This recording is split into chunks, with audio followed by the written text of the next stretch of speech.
Welcome to my YouTube channel.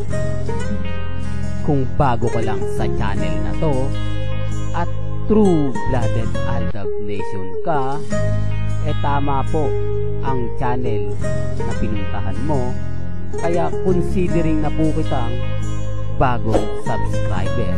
At huwag mong kalimutan pindutin yung bell para lagi po kang updated sa bagong video na ilalabas ko. Salamat po sa iyong pag-click sa channel na to. Welcome back mga ka-Aldab. Ito na naman po ang inyong lingkod, si Mr. Destiny. At syempre panibagong update po tayo. Panibagong mga kaganapan po kina Alden Richards at kay Maine Fulkerson.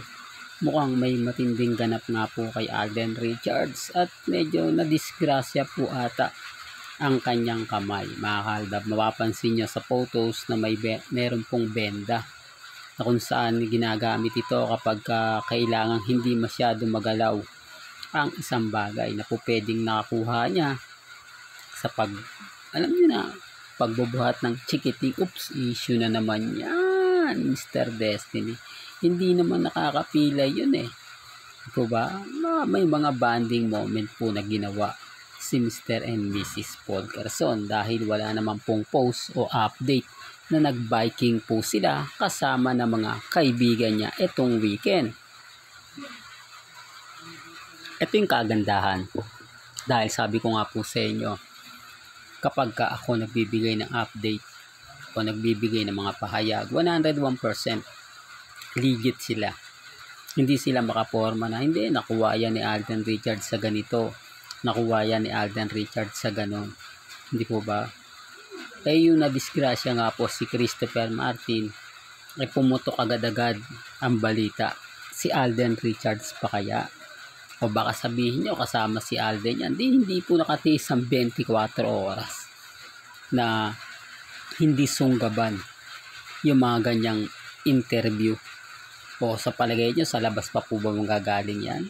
Yan ang pinapaliwanag ko. Sabi ko nga po sa inyo, ang daming mga interview ngayon na talagang umaayon at pumapabor nga po talaga kina Alden Richards at kay May.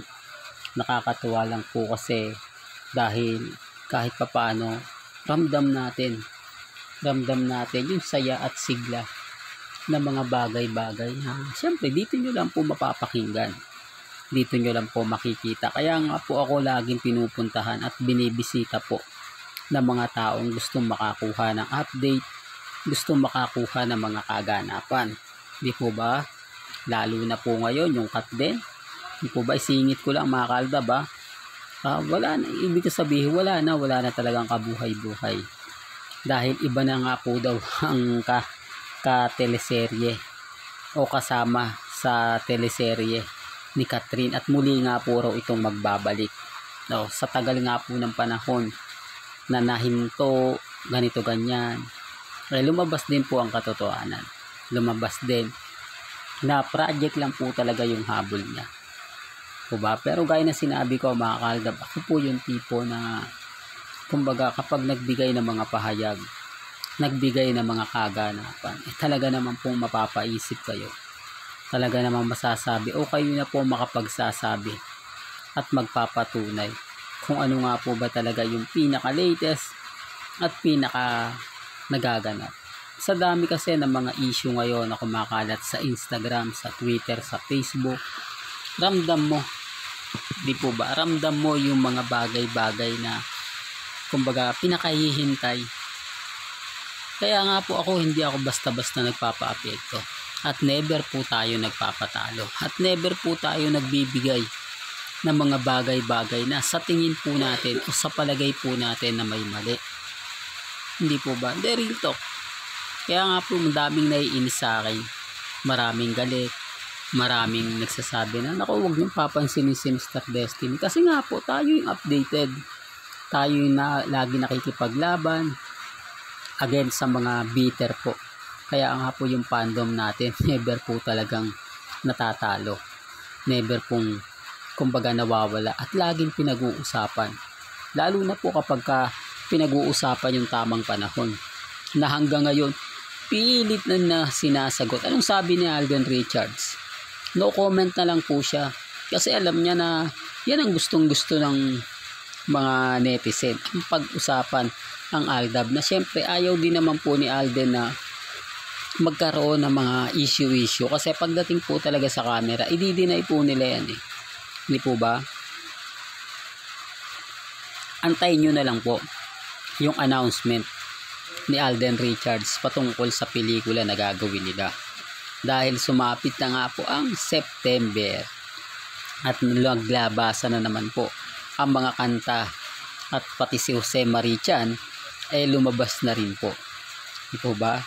Kaya nga po napakaganda ng pasok ng ating September. Ito na po yung simula ng 2025 na kung saan kayo na po makapaghuhusga, kayo na po makapagsasabi, at siyempre kayo na rin po ang makapagkukomento. Gaya ng sinabi ko, pabor man o hindi, kailangan po malaman ninyo yung mga bagay-bagay na kumbaga kumakalat ngayon sa social media. Lalo na po kay Mengay, di po ba? Ngayong weekend, pabor na pabor po sa atin. Sobrang tahimik po. Talagang mabibingi kayo sa katahimikan. Dahil lagi pong pinaninindigan ng Eat Bulaga na hindi po sa Quezon City nakatira si Mrs. Polterson, kundi sa Bulacan. Sabi ko nga po sa inyo, may bahay po sa likod ng mansyon ng pamilya Mendoza. Ayaw nyo lang pong maniwala eh. Di po ba? Kahit mag-survey po kayo doon, o mas maganda nga nito kung may malapit kayong kamag-anak, kaibigan sa Santa Maria, Bulacan, sila po makapagsasabi sa inyo. Sila po makapagpapatunay. Pero syempre hindi naman po nila yan isasabihin na ipopost nila, di po ba? Dahil alam po nila, privacy yun eh. Kumbaga, ang pamilya Mendoza talagang mahal na mga nasasakupan niya. Yung tipong ginagalang yan at nire-respeto.